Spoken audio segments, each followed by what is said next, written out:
Sebagian dari kita mungkin masih bertanya-tanya, bagaimana laut bekerja untuk menghasilkan senyawa organik untuk biota yang ada di dalamnya, serta siapa organisme yang dapat menghasilkan senyawa organik tersebut. Pada topik kali ini, kami akan membahas mengenai produktivitas primer yang ada di laut. Produktivitas primer di laut merupakan laju pembentukan senyawa-senyawa organik yang kaya energi dari senyawa-senyawa anorganik melalui proses fotosintesis, di mana proses tersebut terbatas pada air permukaan dan zona intertidal sampai kedalaman 200 meter. Siapa saja pelaku produktivitas primer di laut? Pelaku produktivitas primer di laut adalah fitoplankton dan organisme autotrof, yang mana mampu menghasilkan bahan organik dan juga mendukung aktivitas biologi yang terdapat di laut.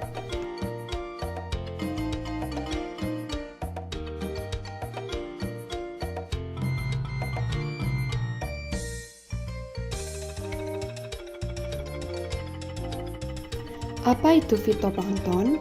Fitoplankton adalah organisme air berukuran mikro yang hidup melayang di air. Fitoplankton memiliki peran penting sebagai produsen primer di laut. Kelimpahan fitoplankton dapat mempengaruhi keberadaan klorofil A. Hal ini disebabkan fitoplankton mengandung klorofil A, sehingga kelimpahan fitoplankton akan mempengaruhi kandungan klorofil A pada suatu perairan. Hal apa saja yang dapat mempengaruhi produktivitas primer?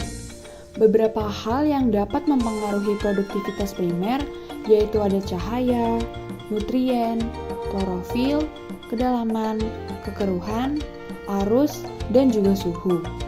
Proses fotosintesis di dalam laut hanya akan berlangsung apabila terdapat cahaya pada kedalaman tertentu di mana fitoplankton itu berada. Fitoplankton merupakan tumbuhan yang mengandung pigmen klorofil sehingga dapat melakukan reaksi fotosintesis. Fotosintesis merupakan energi untuk membentuk molekul organik yang diperoleh dari matahari seperti reaksi kimia berikut. Fotosintesis terjadi pada permukaan air dan zona intertidal sampai dengan kedalaman 200 meter. Produktivitas primer dapat dibagi menjadi dua, yaitu produktivitas primer bersih dan produktivitas primer kotor.